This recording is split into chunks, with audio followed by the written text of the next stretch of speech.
Saudara-saudara, anggota dan jemaat Gereja Kristen Indonesia yang dikasihi oleh Tuhan. Salah satu sikap iman yang paling mendasar ketika kita merayakan hari ulang tahun, seperti yang saat ini kita rayakan bersama ulang tahun Sinode Gereja Kristen Indonesia yang ke-34, adalah ketika kita mengungkapkan rasa syukur kita kepada Tuhan atas seluruh penyertaan Tuhan dalam perjalanan kehidupan kita sebagai gereja. Bahkan perjalanan ini bukan hanya 34 tahun, tetapi jauh sebelumnya ketika diawali dari Tionghoa Kitau Kauhwe yang sudah dimulai di Jawa Barat, Jawa Tengah, dan Jawa Timur sejak awal abad ke-20. Kita juga rasanya tidak akan pernah dapat melupakan pengalaman yang kita alami pada saat ini. Kurang lebih 2 tahun kita bersama-sama sebagai gereja, bersama dengan seluruh masyarakat Indonesia dan bahkan masyarakat dunia, mencoba untuk menghadapi dan melewati pandemi COVID-19.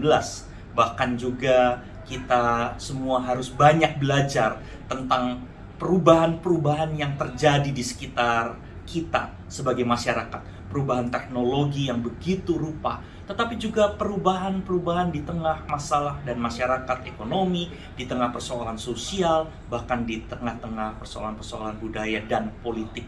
Sungguh kita harus terus-menerus belajar untuk melihat bagaimana penyertaan Tuhan berjalan dalam kehidupan kita. Saudara-saudara, salah satu yang selama beberapa tahun ini kita lewati dan kita banyak bicarakan adalah ketika kita bersama-sama ada di tengah-tengah persoalan dan perubahan teknologi yang begitu rupa. Perubahan teknologi ini membuat kita harus banyak belajar tentang bagaimana kita hidup menggereja, bagaimana kita hidup bersekutu, bahkan bagaimana kita mencoba untuk membangun relasi kita dengan Tuhan. Di dalam konteks kita sebagai Gereja Kristen Indonesia, kita mencoba untuk memahami keadaan kita, perubahan yang ada di sekitar kita, dengan bagaimana kita mencoba untuk menerjemahkan nilai-nilai kerajaan Allah yang di dalam visi misi Gereja Kristen Indonesia kita terjemahkan dalam 2 nilai utama, yaitu perdamaian dan keadilan. Perubahan yang ada di sekitar kita dan berbagai macam tantangan yang ada di sekitar kita harus berjumpa dengan sangat kuat dengan nilai perdamaian dan keadilan, dan kita harus menerjemahkannya melalui aksi-aksi yang nyata di tengah-tengah kehidupan gereja. Karena itu, Bapak Ibu, saudara-saudara yang dikasihi oleh Tuhan, kita semua tahu dan harus membiasakan diri dengan istilah menggereja. Di dalam istilah menggereja, kita mencoba untuk memahami bahwa kehidupan gereja tidak pernah pasif, tidak pernah statis. Kehidupan menjadi gereja adalah sebuah semangat dinamis yang harus terus-menerus kita lakukan dengan sungguh-sungguh, berjumpa dengan konteks dan perubahan, tetapi juga terus-menerus menerjemahkan bagaimana nilai-nilai kerajaan Allah itu diwujudkan di tengah-tengah kehidupan kita. Nah, karena itu di tengah-tengah rasa syukur ini, di dalam ibadah-ibadah, di dalam setiap kegiatan-kegiatan, bahkan doa-doa kita semua mencoba untuk mengungkapkan rasa syukur atas penyertaan Tuhan, tetapi juga berharap akan pertolongan Tuhan di dalam waktu yang akan datang.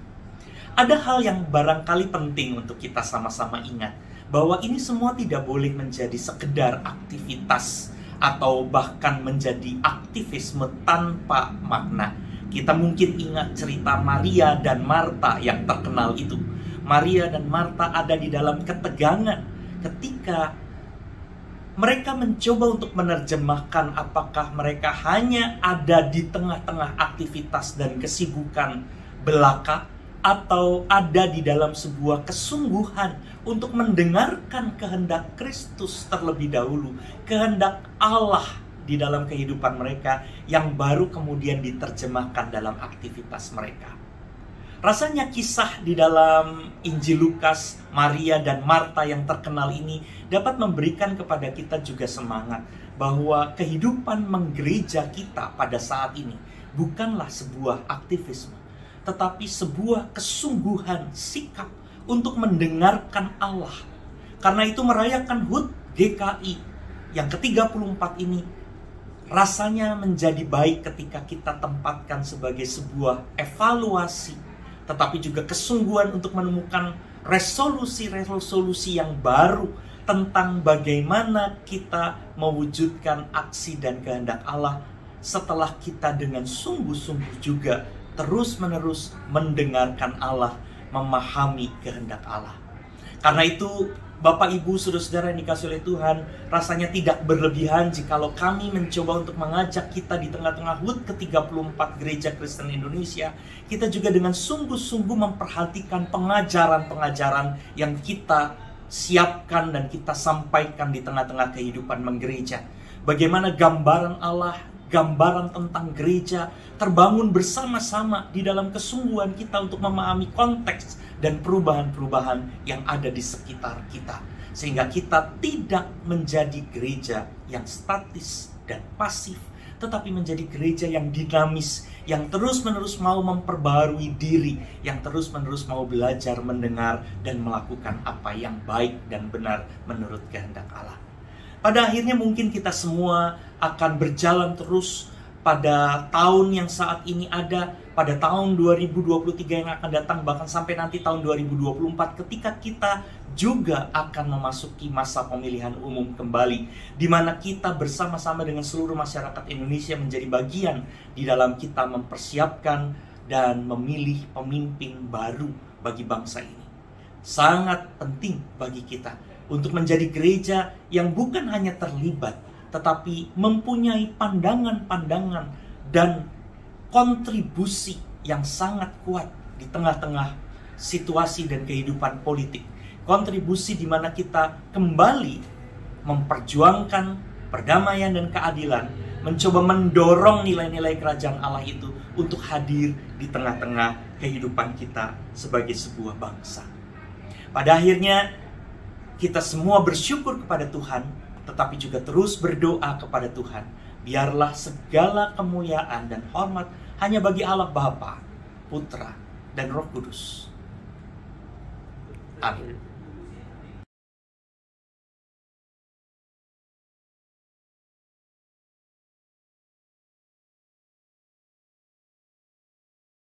Haleluya, berbahagialah orang yang hatinya takut akan Tuhan. Haleluya, berbahagialah orang yang menyukai segala titahnya. Anak cucunya berkuasa di bumi, generasinya dilimpahi berkat. Di rumahnya ada harta kekayaan, kebajikannya tetap selamanya.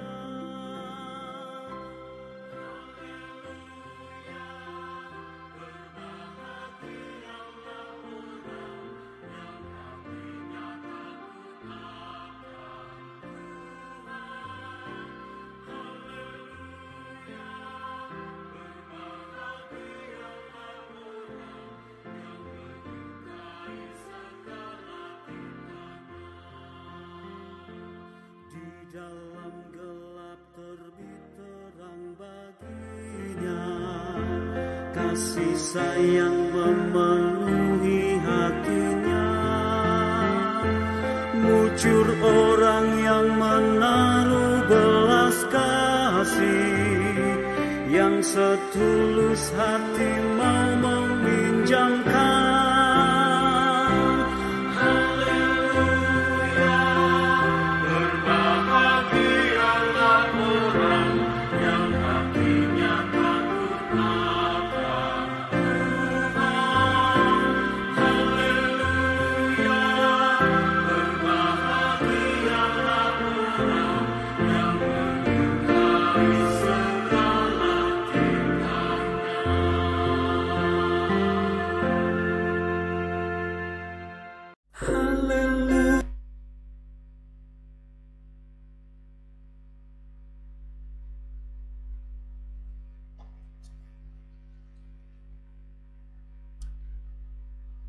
Selamat hari Minggu Bapak Ibu saudara-saudara sekalian yang dikasihi Tuhan, mohon perhatian sejenak untuk warta lisan pada minggu ini.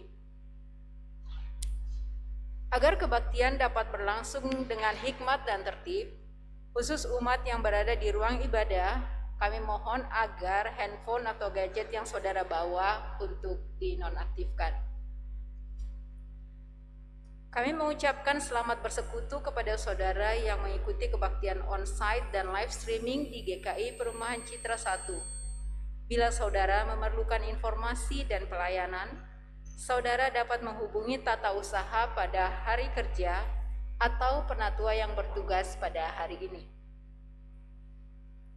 Kebaktian hari ini dilayankan oleh pelayan firman Pendeta Cipto Martalus Sapangi dari GKI Puri Indah, Liturgos Penatua Ketut Dwirianto, Lektor 1 Bapak Henry Harahap, Lektor 2 Penatua Stefan Kurniawan, pemusik Saudara Gladys, Saudara Jessica, dan Saudari Mehulita, Kantoria Ibu Hana dan Bapak Lim Huihwa.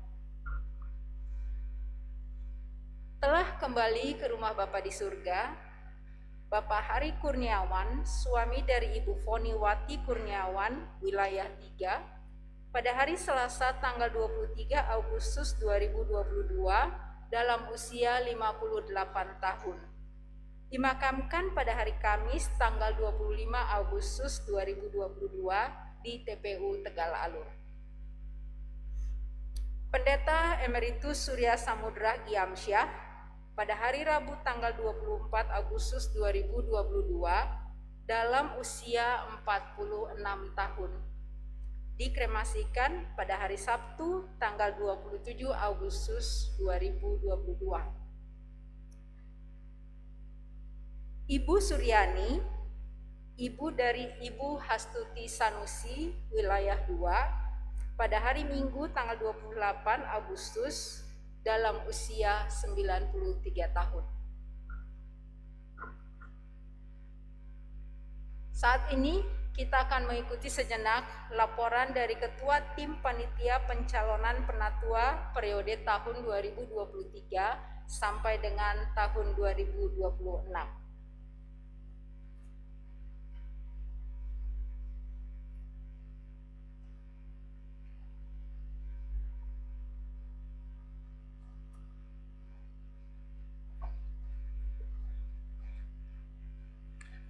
Saudara yang terkasih di dalam Tuhan Yesus Kristus, sebagaimana kita pahami bersama bahwa Gereja Kristen Indonesia memaknai arti kata persembahan secara utuh, yaitu meliputi pertama, persembahan diri berupa baptisan dan hidup baru yang setia mengikut Kristus sampai mati. Yang kedua, persembahan waktu, yaitu persembahan kehadiran dan keterlibatan dalam ibadah serta persekutuan kita. Yang ketiga, persembahan tenaga, yaitu melalui pelayanan nyata di gereja dan masyarakat. Dan yang keempat, persembahan berupa materi. Saat ini kita memasuki masa pemilihan calon penatua untuk periode pelayanan 2023 sampai dengan 2026. Yang bisa kita maknai sebagai persembahan tenaga bagi pekerjaan pelayanan Tuhan dan sesama. Saudara-saudara, sebagai anggota jemaat dengan status sidi, saudara dapat mengambil bagian dalam memilih pelayan-pelayan Tuhan yang terpanggil dengan mendoakan dan mengisi link aplikasi pemilihan calon penatua yang akan dibagikan kepada saudara-saudara sekalian melalui layanan pesan WhatsApp Center GKI Perumahan Citra 1. Adapun pengisian aplikasi pemilihan calon penatua dapat saudara lakukan selambat-lambatnya tanggal 25 September 2022 pukul 23.00 waktu Indonesia bagian Barat. Dan bagi anggota jemaat yang mungkin belum mendapatkan akses link aplikasi pemilihan calon penatua melalui WhatsApp Center, Saudara dapat mengaksesnya melalui link food.gkicitra1.id seperti tertera dalam screen layar kita. Dan kiranya kita semua dapat ikut serta aktif dalam pemilihan calon penatua periode 2023-2026 dengan memberikan yang terbaik sebagai bentuk tanggung jawab kita sebagai umat bagi kemuliaan nama Tuhan. Tuhan memberkati kita semua. Amin.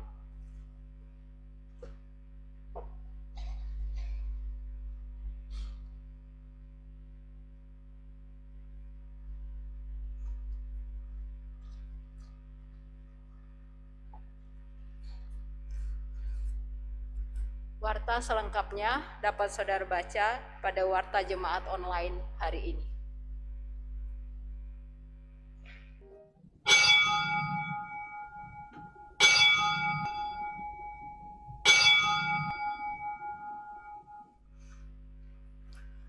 Bersyukurlah kepada Tuhan sebab Ia baik, bahwasanya untuk selama-lamanya kasih setianya.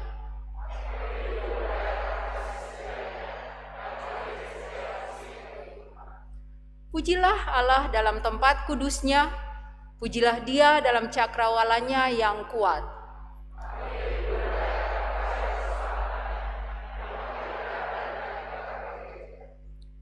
Beribadahlah kepada Tuhan dengan sukacita, datanglah ke hadapannya dengan sorak-sorai.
Pertolongan kita adalah di dalam nama Tuhan yang menjadikan langit dan bumi.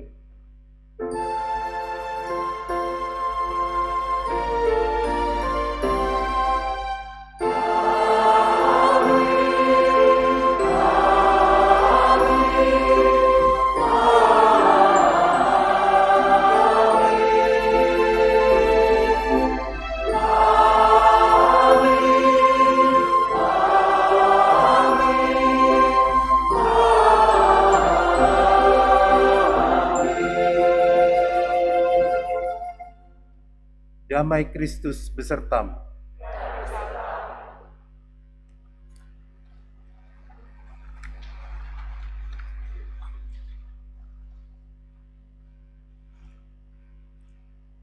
Di hari yang penuh syukur ini, kita rayakan dan hayati karya Tuhan dalam perjalanan bersama sebagai GKI sepanjang 34 tahun.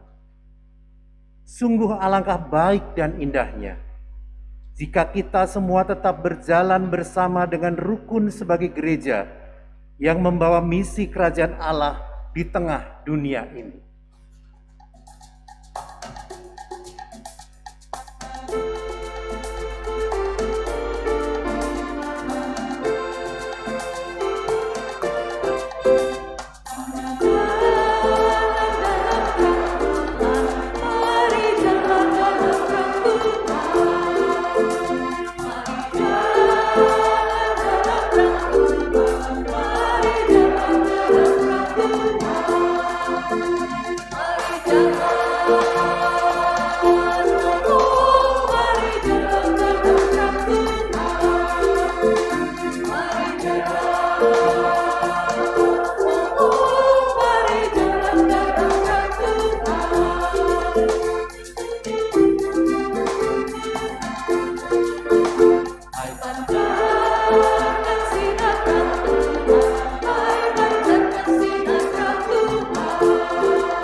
Sebagai umat yang tidak luput dari dosa, kita akan mengaku dosa dalam doa kita.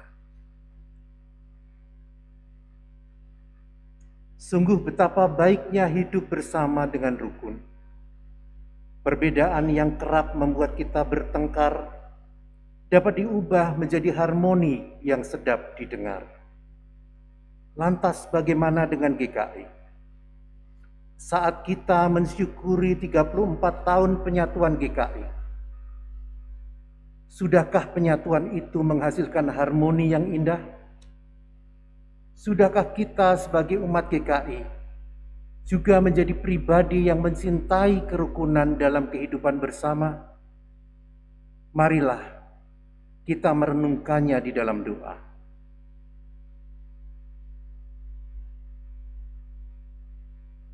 Ya Allah, Sang Sumber Cinta, melalui kehidupan anak-Mu Yesus Kristus, Engkau meninggalkan teladan bagi kami untuk membina kehidupan yang rukun di bumi.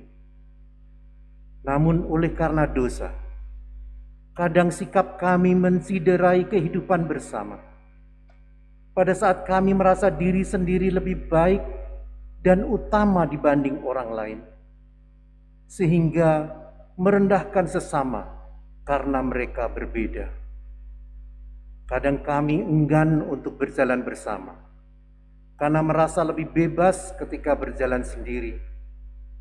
Karena komitmen untuk berjalan bersama, kami anggap memperlambat gerak perjalanan kami atau menghambat keinginan pribadi. Ya Tuhan, ampuni dan kasihanilah kami.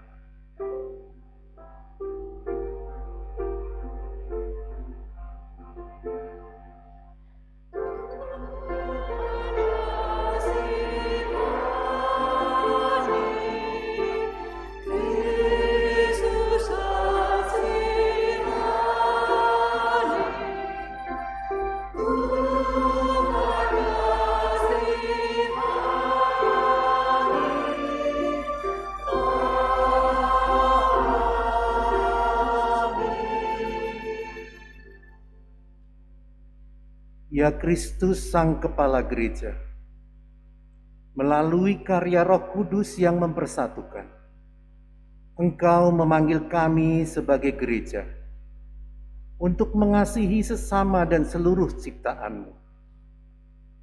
Namun oleh karena dosa, terkadang kami mengabaikan misi kerajaan Allah ini. Saat Engkau memanggil kami untuk bersolidaritas dengan menyambut setiap orang ke dalam rumah-Mu, kami enggan menerima mereka yang tersisih karena menganggap mereka akan mencemari kekudusan gereja. Saat Engkau memanggil kami merawat bumi dan segala ciptaan-Mu, kadang kami lupa bahwa mereka pun bagian dari perjalanan hidup kami. Kami menyepelekan aksi-aksi penyelamatan lingkungan, menutup mata pada isu kerusakan iklim, dan menganggap itu semua bukan urusan gereja. Ya Tuhan, ampuni dan kasihanilah kami.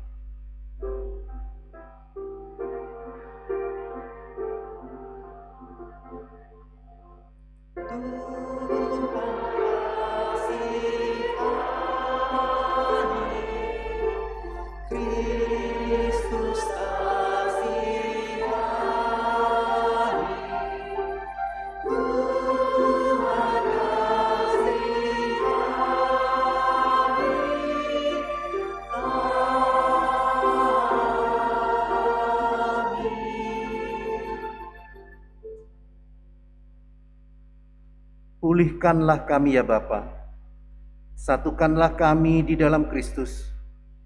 Kiranya Roh Kudus membimbing kami untuk terus belajar berjalan bersama sebagai gereja dalam mengerjakan misi kerajaan Allah bagi dunia ini.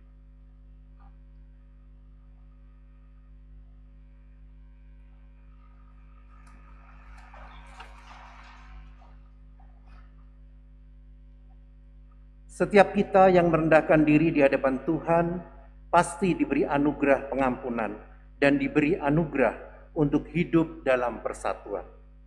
Tuhan Yesus berfirman di dalam Yohanes 17 ayat 22 dan 23, Aku telah memberikan kepada mereka kemuliaan yang Engkau berikan kepadaku, supaya mereka menjadi satu, sama seperti kita adalah satu. Aku di dalam mereka dan Engkau di dalam aku, supaya mereka sempurna menjadi satu, agar dunia tahu bahwa Engkau yang telah mengutus aku dan bahwa Engkau mengasihi mereka, sama seperti Engkau mengasihi aku. Di dalam Kristus Engkau telah diampuni. Damai Kristus bagimu.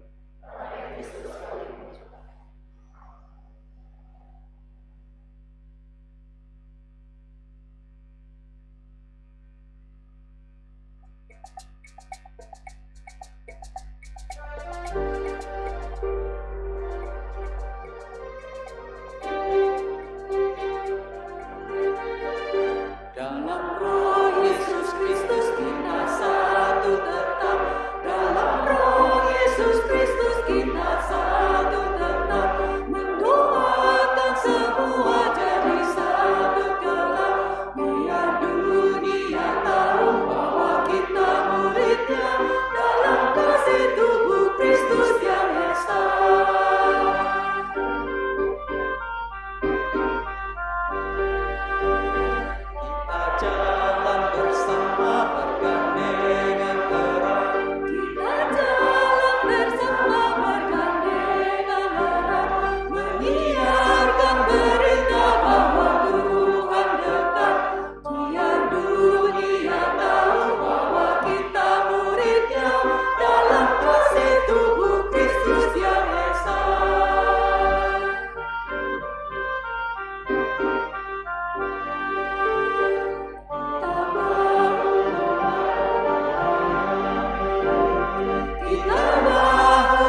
Bapak, Ibu, Saudara, mari kita bersatu hati di dalam doa. Dalam roh Yesus Kristus, kami boleh bisa dipersatukan sebagai GKI. Biarlah Kristus yang terus mengikat kami ketika kami berjalan berderap bersama. Di tengah-tengah keberagamannya ada, kami mau terus belajar berjalan bersama. Saling mengisi, saling melengkapi, dan saling memaknai. Sehingga 34 tahun menjadi titik berpijak buat kami sebagai gereja. Bahwa gereja bukan hanya gedungnya, tapi gereja adalah orang-orang yang di dalamnya, yang menggerakkan semua kegiatan gereja. Hari ini kami mau mensyukuri bahwa kami sebagai GKI boleh bisa merayakan ulang tahun. Dan biarlah kami bukan hanya mensyukuri tentang penyertaan Tuhan, tapi kami juga punya catatan reflektif. Bagaimana kami sebagai gereja, khususnya GKI Citra 1, bisa tetap menjadi berkat dalam perjalanannya sebagai gereja. Ya Allah yang adalah firman, berbicaralah pada kami, karena kami siap untuk membacanya. Kami siap mengalami perjumpaan dengan Tuhan, kami siap mau menjadi pelaku firman-Mu. Tuhan, Kau boleh menolong hamba-Mu. Tuhan, kendalikan apa yang hendak dipikirkan dan ucapkan, sehingga hamba dan juga kami yang membaca dan bergumul dengan firman-Mu boleh bisa diberkati oleh kebenaran firman-Mu. Tanpa peran serta Roh Kudus kami tidak akan mengerti apa-apa. Oleh karena itu biarlah Roh Kudus boleh bisa bekerja dalam hati dan pikiran kami, sehingga kami boleh bersukacita karena kebenaran firman-Mu. Di dalam nama Tuhan Yesus kami berdoa dan memohon. Amin.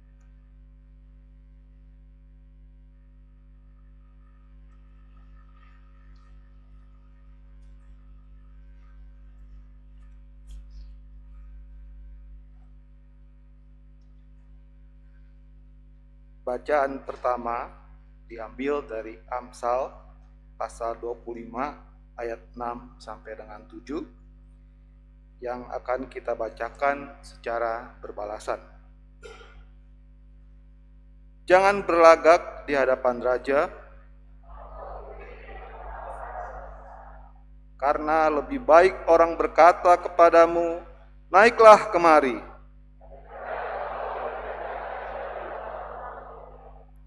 Demikianlah sabda Tuhan.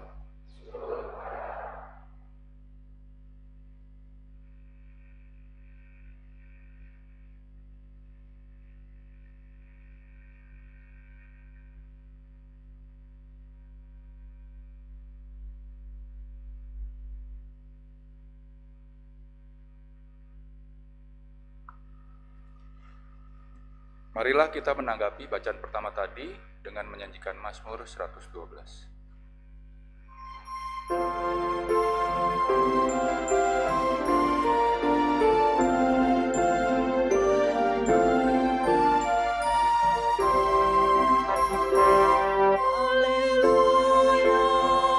Berbahagialah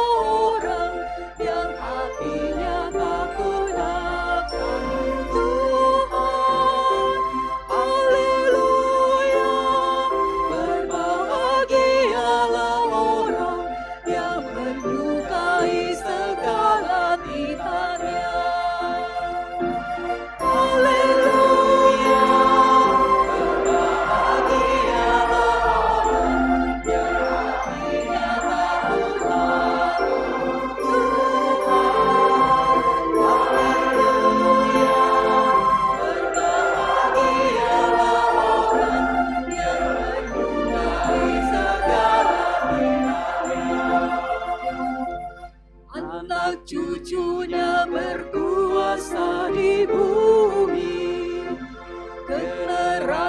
hatinya dilimpahi berkat.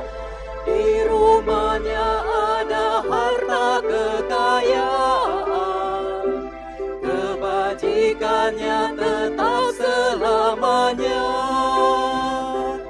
Di dalam gelap terbit terang baginya, kasih sayang memenuhi hatinya.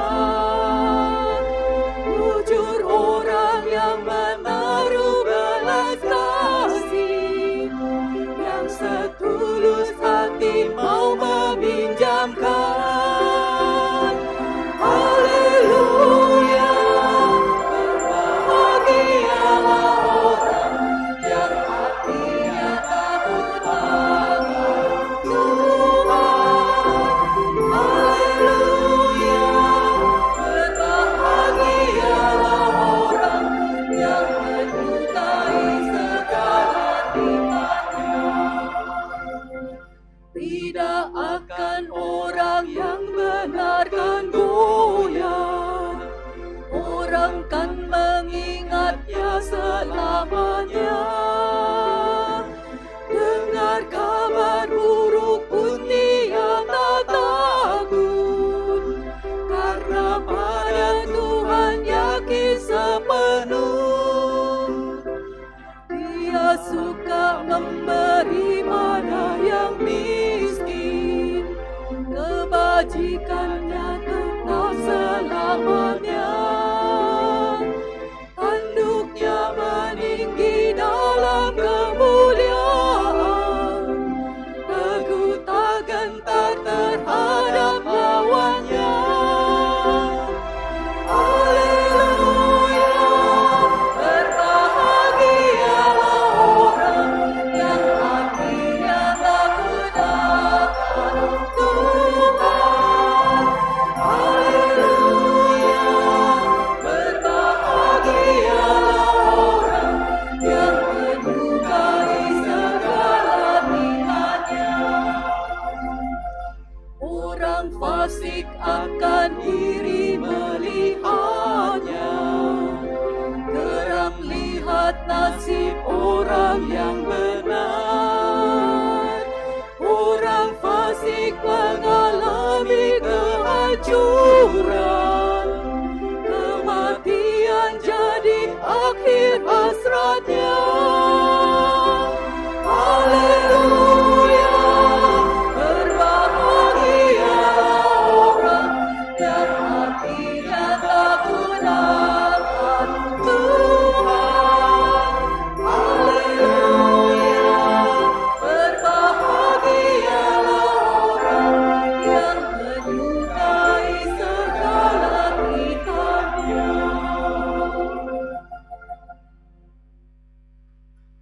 Dalam semangat untuk belajar berjalan bersama, dengarlah nasihat dalam Ibrani 13 ayat 1 sampai 8 yang dilanjutkan dengan ayat 15 sampai 16. Demikianlah bunyi nasihat itu. Peliharalah kasih persaudaraan. Jangan kamu lupa memberi tumpangan kepada orang. Sebab dengan berbuat demikian, beberapa orang dengan tidak diketahuinya telah menjamu malaikat-malaikat. Ingatlah akan orang-orang hukuman, karena kamu sendiri juga adalah orang-orang hukuman. Dan ingatlah akan orang-orang yang diperlakukan sewenang-wenang, karena kamu sendiri juga masih hidup di dunia ini. Hendaklah kamu semua penuh hormat terhadap perkawinan, dan janganlah kamu mencemarkan tempat tidur, sebab orang-orang sundal dan bezina akan dihakimi Allah. Janganlah kamu menjadi hamba uang, dan cukupkanlah dirimu dengan apa yang ada padamu. Karena Allah telah berfirman, Aku sekali-kali tidak akan membiarkan engkau, dan aku sekali-kali tidak akan meninggalkan engkau. Sebab itu, dengan yakin kita dapat berkata, Tuhan adalah penolongku, aku tidak akan takut. Apakah yang dapat dilakukan manusia terhadap aku? Ingatlah akan pemimpin-pemimpin kamu, yang telah menyampaikan firman Allah kepadamu. Perhatikanlah akhir hidup mereka dan contohlah iman mereka. Yesus Kristus tetap sama, baik kemarin maupun hari ini dan sampai selama-lamanya. Ayat 15. Sebab itu marilah kita oleh Dia senantiasa mempersembahkan korban syukur kepada Allah, yaitu ucapan bibir yang memuliakan nama-Nya. Dan janganlah kamu lupa berbuat baik dan memberi bantuan, sebab korban-korban yang demikianlah yang berkenan kepada Allah. Demikianlah sabda Tuhan.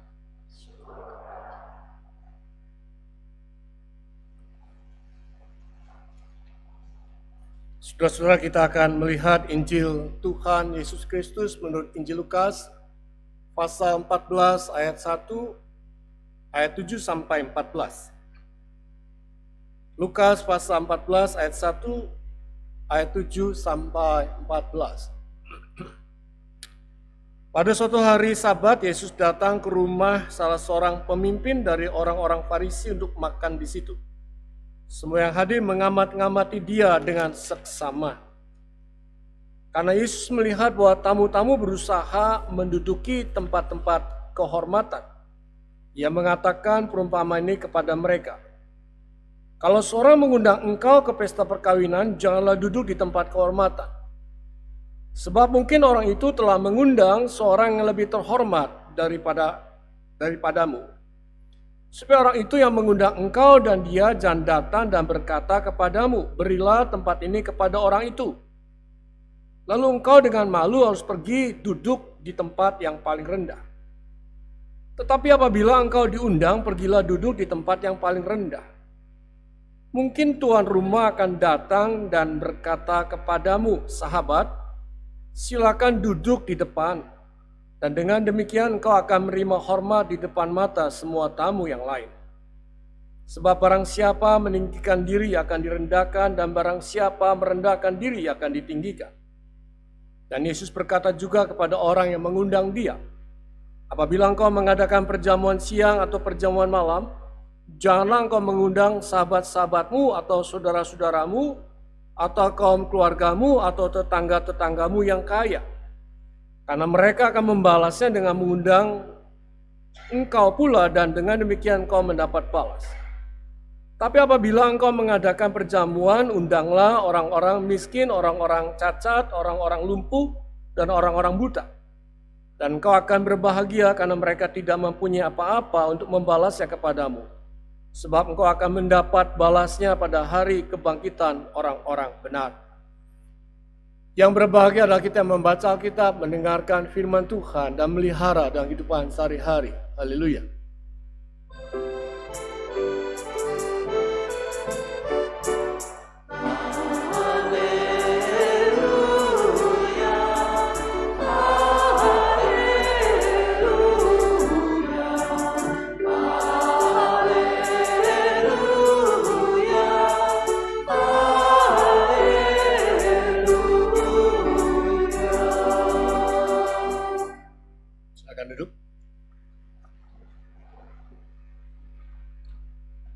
Saudara-saudara yang kasih Tuhan, pernahkah kita mendengar sebuah slogan yang berbunyi Ancora Imparo? Ancora Imparo. Ada yang pernah? Mungkin bisa lihat di Google.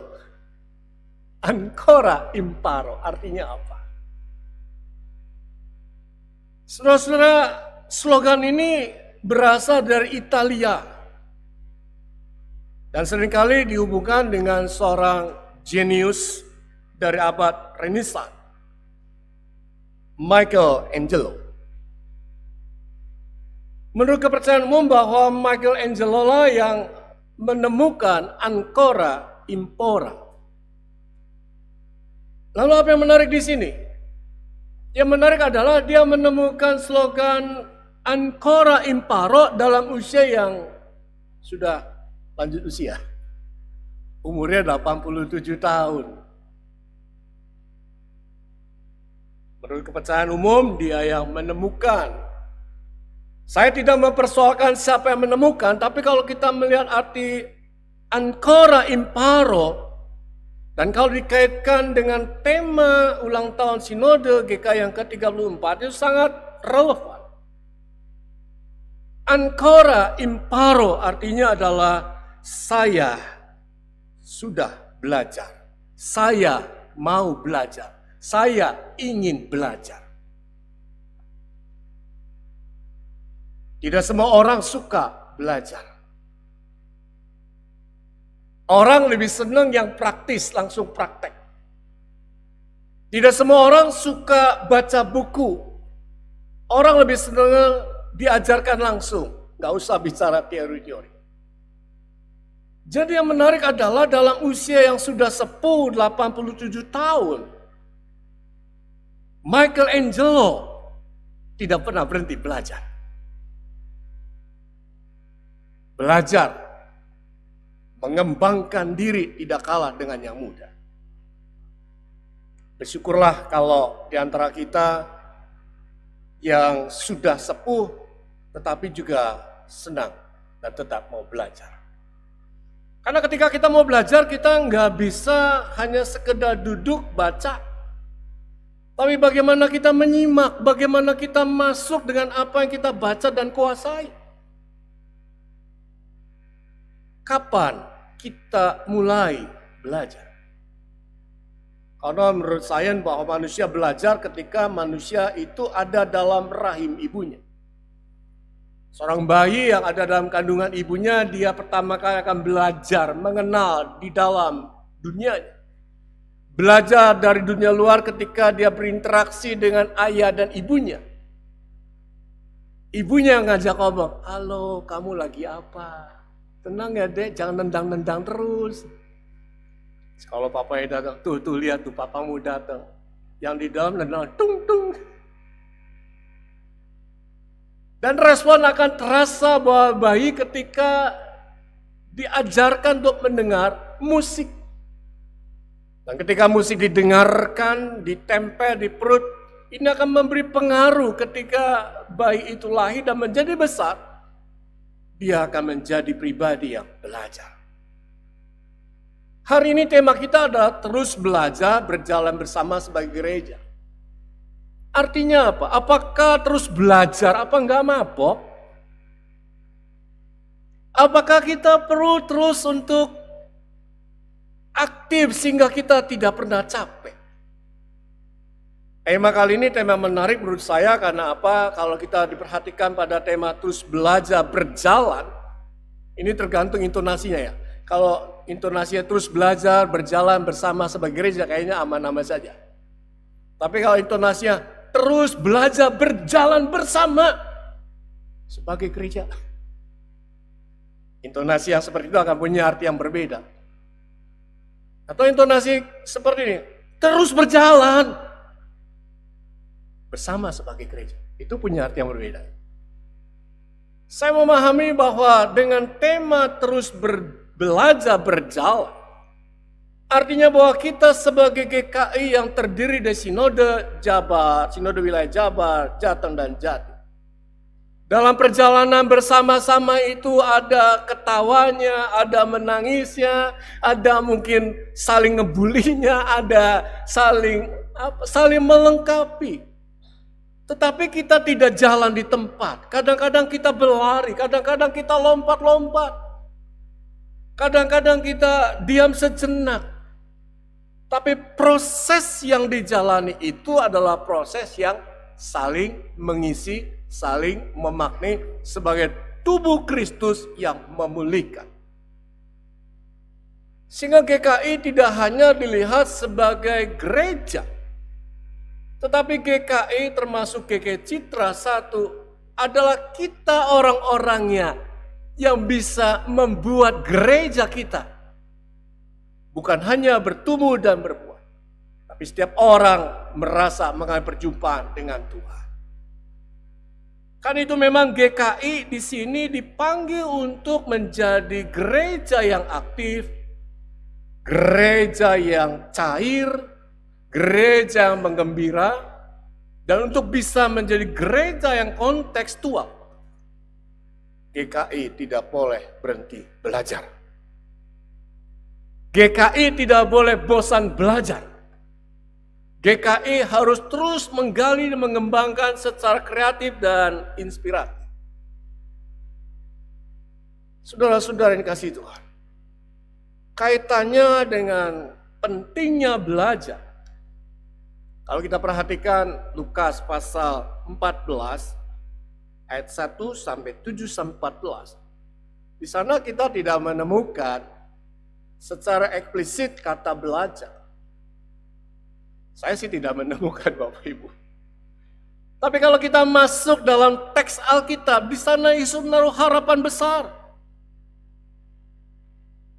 Bahwa orang-orang yang ada di zamannya tidak boleh hanya belajar buat diri sendiri, tetapi juga belajar dari sekitarnya. Belajar dari Yesus Sang Maha Guru. Ada dua hal yang membuat Yesus menekankan pentingnya belajar di dalam konteks Injil Lukas.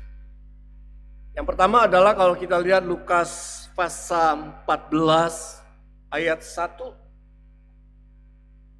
Saudara-saudara, kita melihat di sana dalam literasi kita dalam Lukas pasal 14 ayat 1 sampai 6 dan menjadi bacaan kita ayat yang ke-1. Maka kita melihat bahwa orang Farisi, para petinggi yang ada, mereka menolak, mereka tidak siap ketika Yesus melakukan suatu aktivitas dalam hari Sabat. Mengapa mereka menolak? Mengapa mereka tidak siap? Karena pikiran mereka terikat dengan tradisi yang ada. Mereka terikat dengan hukum Taurat. Agama yang utama bagi mereka adalah soal dogmatika, soal pengajaran, dan soal identitas sebagai bangsa pilihan. Nah, karena memang dipahaminya bahwa agama sebagai dogma dan identitas, maka mereka betul-betul menjaga. Mereka betul-betul mentaati bahwa di hari Sabat tidak boleh ada kegiatan apapun. Yang utama adalah bagaimana kita menghormati hari Sabat. Yang utama adalah bagaimana kita menyadari pentingnya menjaga identitas religius yang dibawa. Mereka betul-betul saklek. Mereka tidak bisa diajak negosiasi. Lalu apa sikap Yesus? Apakah Yesus membenci? Apakah Yesus marah? Kita perhatikan di ayat yang pertama, Bapak Ibu. Kedatangan Yesus ke rumah petinggi Farisi dan makan bersama. Ini menjadi bukti bahwa Yesus tidak anti perbedaan. Yesus tidak menyalahkan apa yang mereka asumsikan, apa yang mereka mengertikan. Sebaliknya Yesus di sini mau menyadarkan mereka. Yesus mau mengajak mereka pentingnya belajar, melengkapi apa yang sudah mereka tahu. Yesus mengajak mereka untuk belajar melakukan dialog dari apa yang mereka sama-sama tahu. Sama Bapak Ibu, kalau kita ingat masa muda atau masa lalu kita pada saat kita masih sekolah, ada orang yang bisa misalkan mau tentamen, mau ujian apapun ya. Termasuk saya. Kalau besoknya ulangan, cara belajarnya kan beda-beda tuh. Ada orang yang bisa menguasai bahan dengan membaca bahan. Ada orang yang belajarnya bisa dengan mendengarkan musik. Ada orang yang belajar diam tapi mulutnya komat-kamit. Mau metode apapun, mau cara apapun, yang utama adalah ketika kita belajar apa dampaknya buat kita, apa maknanya buat kita, apa relevansinya buat kita.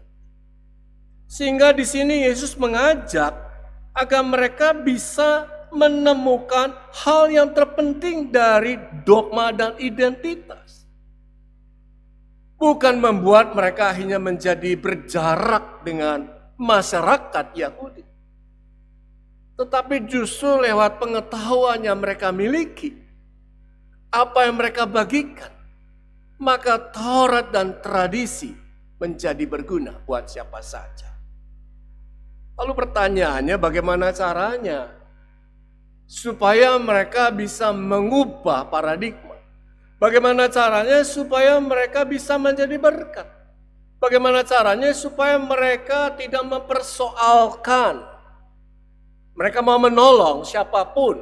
Kalau di teks kita disebutkan orang yang sakit busung air. Simple, Bapak Ibu. Caranya adalah mereka harus membangun relasi cinta kasih. Mengapa relasi cinta kasih ini harus menjadi pusat perhatian? Karena Allah yang penuh cinta kasih. Allah yang selalu mau connecting dengan umatnya. Allah yang selalu mau connecting dengan mereka. Kalau Allah mau membangun relasi, maka cinta kasih itu harus dialirkan. Tidak hanya vertikal tapi horizontal. Relasi cinta kasih inilah menjadi sikap etis mereka pada saat mereka belajar tentang dogma dan identitas religius. Jadi sekalipun mereka harus taat identitas dan Taurat, tetapi jauh lebih penting bagaimana mereka mempraktekkan apa yang mereka tahu. Sehingga cinta kasih yang mereka alami dari Bapa di surga, itu juga memberkati kepada setiap orang yang berinteraksi dengan mereka. Bagaimana dengan GKI Citra 1? Sudahkah relasi cinta kasih itu terjadi di dialami oleh kita? Bapak Ibu, dalam pengamatan sesaat saya, yang memang mesti diuji secara benar, secara akademik. Perhatian satu dan kedua, saya bersyukur melihat rekan-rekan penatua yang begitu cair dengan jemaat. Yang menyapa, yang mempunyai hospitalitas. Itu yang baru kelihatan, saya nggak tahu Bapak Ibu. Tetapi yang pasti, mari kita jadikan gereja kita sebagai rumah kedua kita. Di mana tidak ada gap. Saya percaya di sini tidak ada gap. Tetapi setiap orang merasa at home, orang merasa kangen. GK Purindah lagi menekankan tentang pentingnya gereja menjadi rumah kedua. Dulu salah satu pergumulan saya untuk anak saya yang ketiga, bagaimana dia aktif terlibat pelayanan di gereja. Karena koko cicinya itu sebelum sekolah atau kuliah di luar, aktif di dalam pelayanan. Saya bilang sama istri saya, kalau ini anak kita yang ketiga kayaknya slow-slow saja, tidak ada tanda-tanda. Yang kami lakukan ya berdoa mengingatkan. Sampai suatu ketika dia ikut biola di gereja. Dia ikut choir di gereja. Tahap demi tahap saya bilang kepada saya, puji Tuhan, ada tanda-tanda yang mengarah bahwa gereja menjadi rumah kedua. Dan ternyata sekarang setiap Sabtu dan Minggu itu tidak kalah sibuk dengan bapaknya. Sampai bahkan pernah dia cerita dengan dia juga belajar multimedia. Jadi dia bilang sama teman pelayanannya itu ya, kakaknya, Cici di gereja sudah berapa jam? Terus ya tentu si Shadow tuh ketawa cuma nggak memperlihatkan. Kenapa? Aku udah 7 jam di gereja. Dan ketika Sabtu dan Minggu tiba, dia udah siap-siap. Kayak tadi waktu mau ke gereja, saya bilang, kamu mau pergi sama mama mau naik apa? Mau naik motor. Oke, berarti mobil papa pakai.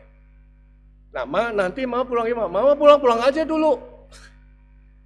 Gak usah nungguin aku. Karena apa? Aku kan ada aktivitas di gereja.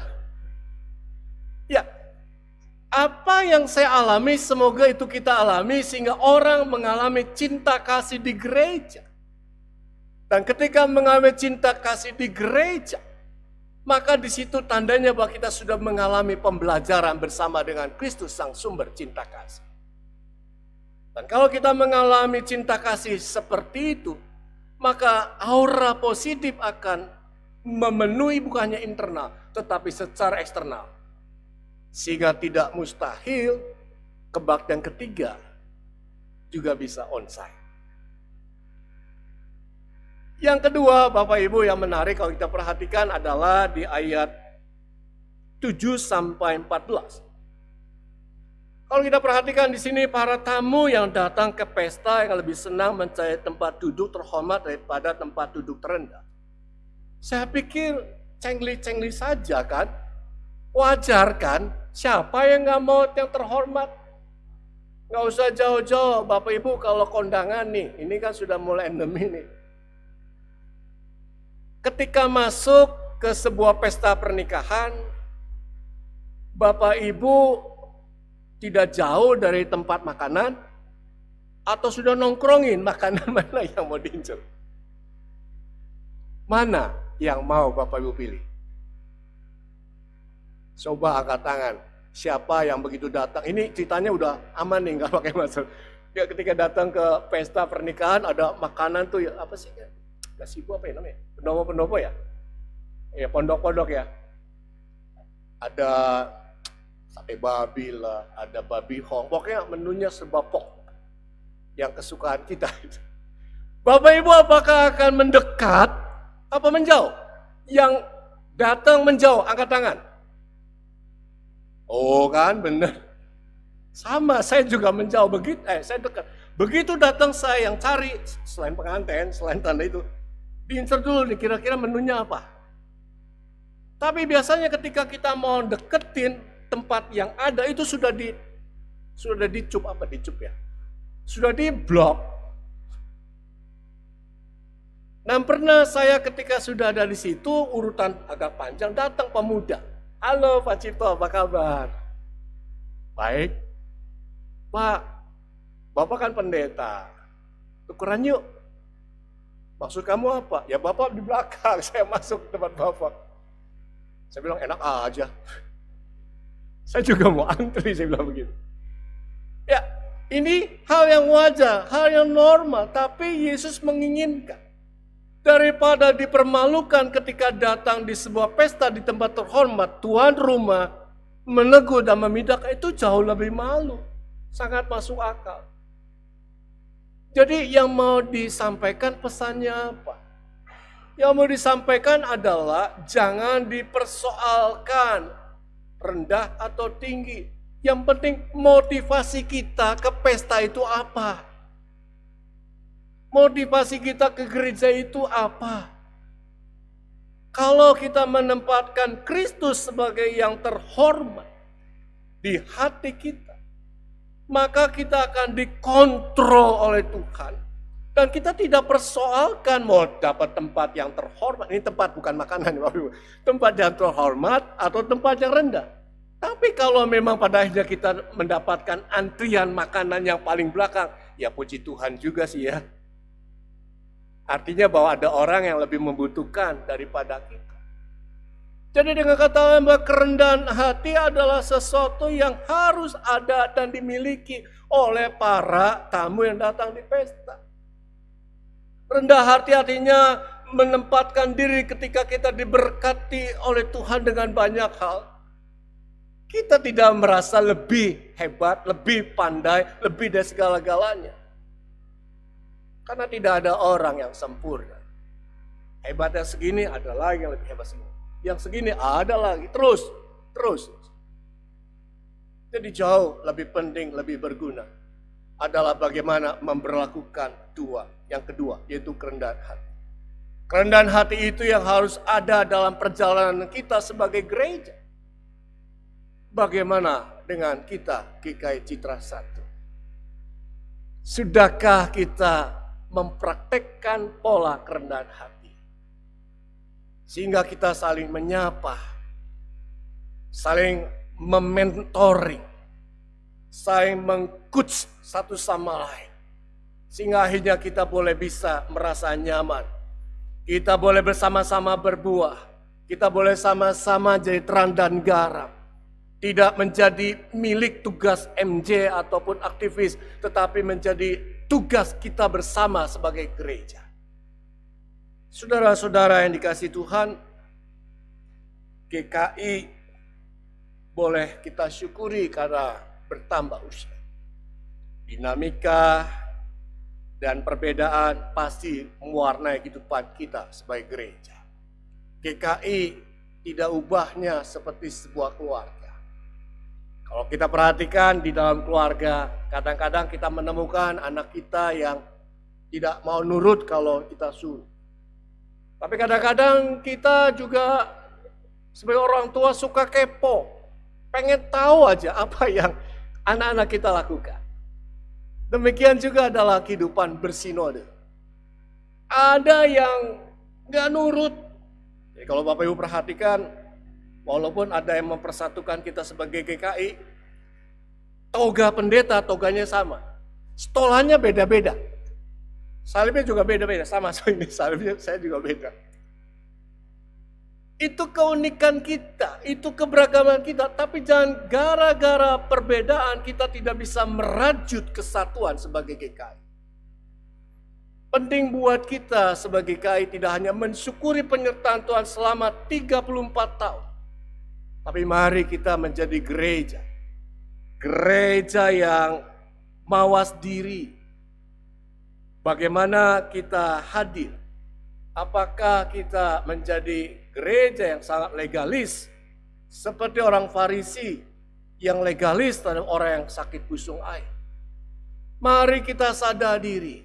Ketika kita diberkati oleh Tuhan, apakah itu membuat kita akhirnya semakin jauh berjarak dengan orang lain? Atau kita menjadi pribadi yang semakin humanis, sehingga orang menjadi ingin ke gereja. Orang ingin melayani di gereja. Orang ingin memberikan persembahan diri buat Tuhan di gereja. Kiranya Tuhan menolong memampukan kita. Mengembangkan kerendahan hati. Menerjemahkan relasi cinta kasih. Karena itu yang Tuhan mau ketika kita belajar berjalan bersama-sama. Ancora imparo tidak boleh hilang dalam kehidupan kita sebagai pengikut Kristus. Selamat ulang tahun buat kita semua. Amin.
Marilah kita bersama dengan umat Allah di masa lalu, masa kini, dan masa depan mengingat janji baptisan kita dengan mengikrarkan konfesi GKI 2014.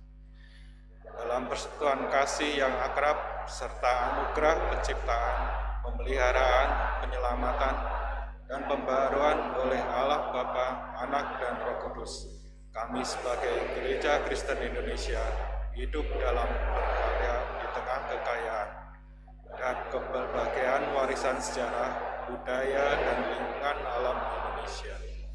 Kami percaya kepada Allah yang dipanggil Bapa oleh Yesus Kristus, yang dalam kasih-Nya dan kuasa-Nya menciptakan semesta alam, yang memelihara dan mengelola dengan baik lingkungan alam seperti pemilik taman yang merawat dan menjaga anak-anaknya, seperti ibu atau bapak, yang mengundang dan memanggil kami untuk berperan serta dalam pekerjaan-pekerjaannya yang baik.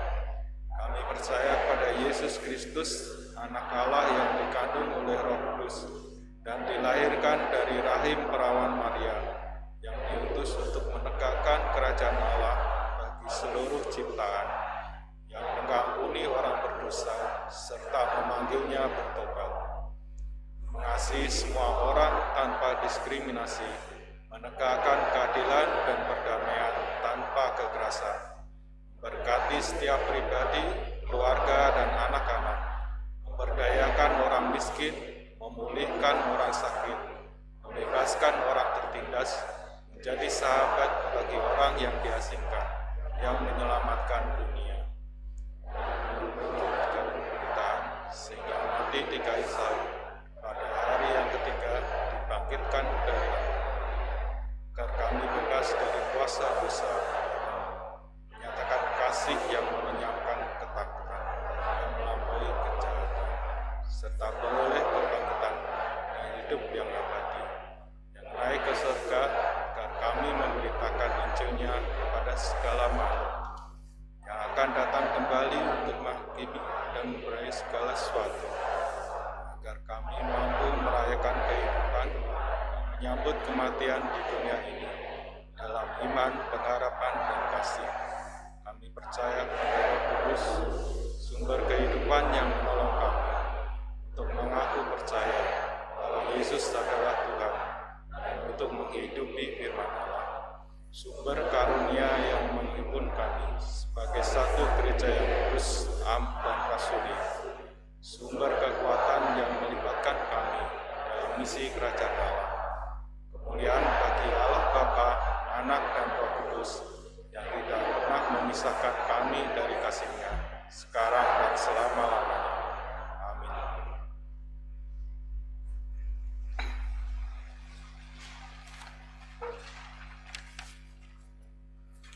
Kita akan menaikkan doa syafaat.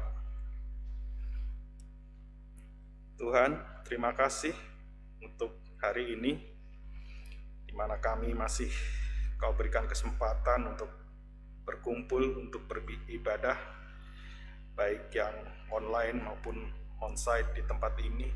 Terima kasih Tuhan atas berkat-Mu yang melimpah dalam kehidupan kami. Terima kasih atas firman-Mu yang telah Kau berikan melalui Pendeta Cipto Martalu Sapangi. Kiranya Roh Kudus-Mu senantiasa memimpin menuntun kami untuk terus belajar dalam melayani Engkau. Tuhan, kami tak lupa berdoa untuk bangsa kami, bangsa Indonesia. Terima kasih Tuhan, Kau telah tempatkan kami di bumi pertiwi ini. Kau telah menjadikan kami sebagai bagian dari bangsa ini, sebagai warga negara bangsa ini. Kiranya Engkau senantiasa memberikan kami hikmat bijaksanaan dalam kami menjadi warga negara yang baik, membawa damai, boleh membawa berkat bagi sesama kami. Kiranya Engkau melindungi bangsa kami, menjauhkan bangsa kami dari segala bahaya, celaka, dari segala bencana Tuhan. Dan kiranya persatuan dan kesatuan itu juga boleh senantiasa ada di bumi Indonesia ini. Kiranya damai sejahtera-Mu senantiasa menyertai bangsa kami. Tuhan, kami juga berdoa untuk GKI. Tuhan, terima kasih untuk 34 tahun penyertaan-Mu pada penyatuan GKI di Indonesia ini. Tuhan, terima kasih Tuhan. Kiranya keberadaan GKI boleh menjadi berkat, boleh membawa berkat, boleh membawa persatuan bagi umat-Mu. Dan terlebih lagi keberadaan Sinode GKI ini juga boleh menjadi berkat dan membawa persatuan bagi bangsa kami. Tuhan, kami juga berdoa untuk GKI Perumahan Citra 1. Kiranya keberadaan gereja-Mu di tempat ini boleh menjadi berkat bagi warga sekeliling gereja ini, membawa berkat bagi sesama kami.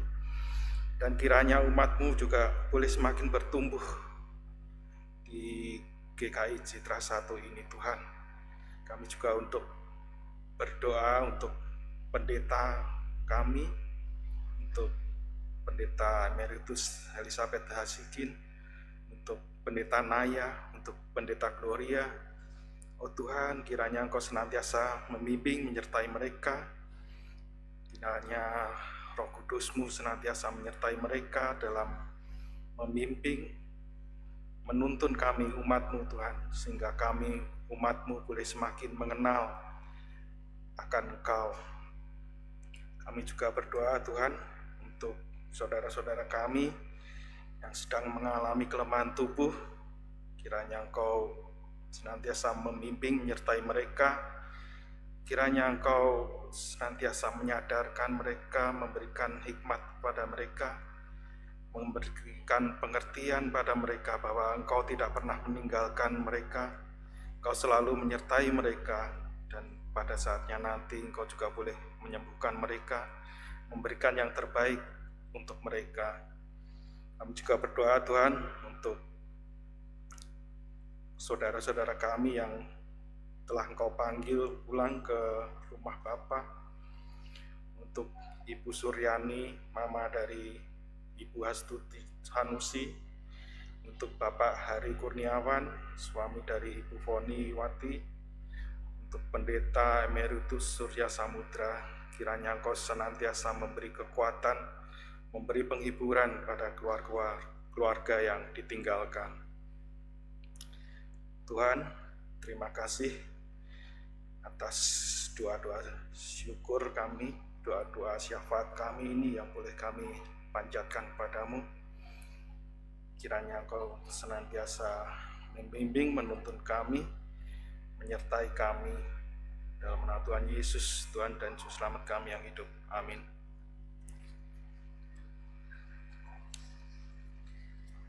Mari kita bersyukur pada Tuhan yang telah menyatukan kita. Mazmur 97 ayat 11 sampai 12 menyatakan, terang sudah terbit bagi orang benar, dan sukacita bagi orang-orang yang tulus hati. Bersukacitalah karena Tuhan, hai orang-orang benar, dan nyanyikanlah syukur bagi namanya yang kudus. Persembahan dapat saudara transfer di rekening GKI Jabar Citra Garden 1, atau saudara dapat memasukkannya di kotak persembahan yang telah tersedia di pintu masuk gedung gereja. Mari kita memberikan yang terbaik bagi Tuhan.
Mari kita berdoa.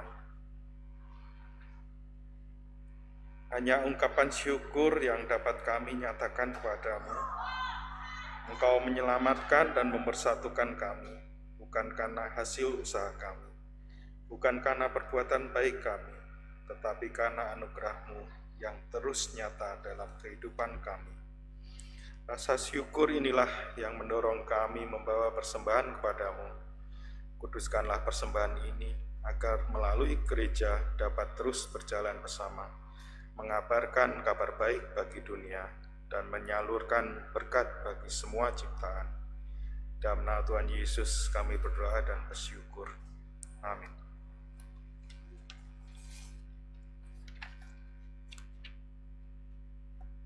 Jemaat GKI Citra 1, mari kita sama-sama satukan langkah. Rendahkan hati satu sama lain, jadilah gereja yang terus memperjuangkan kasih Allah. Dengan mau belajar berjalan bersama dalam komitmen untuk terus berderap satu.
Arahkanlah hatimu kepada Tuhan.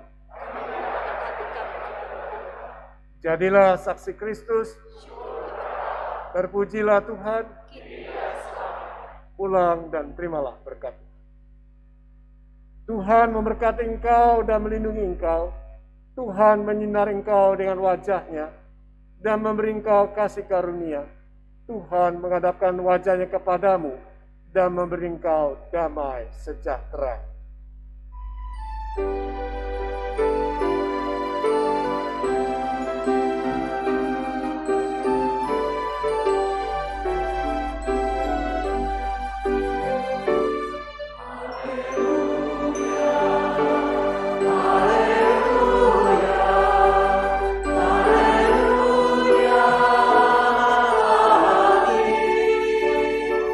Di setiap kata dan karya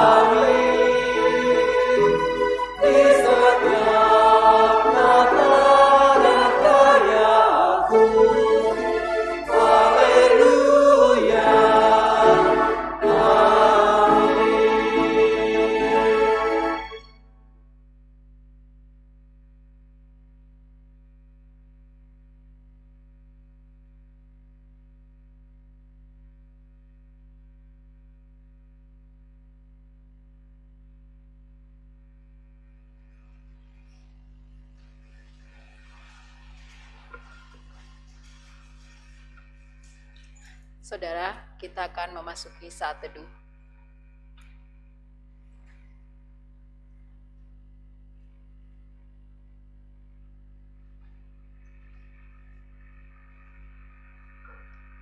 Saat teduh selesai, umat Tuhan.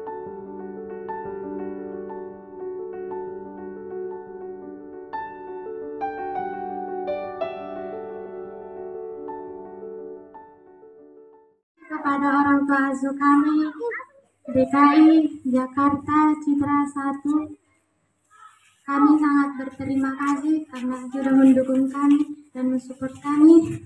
Tuhan Yesus memberkati DKI Citra 1. Mulai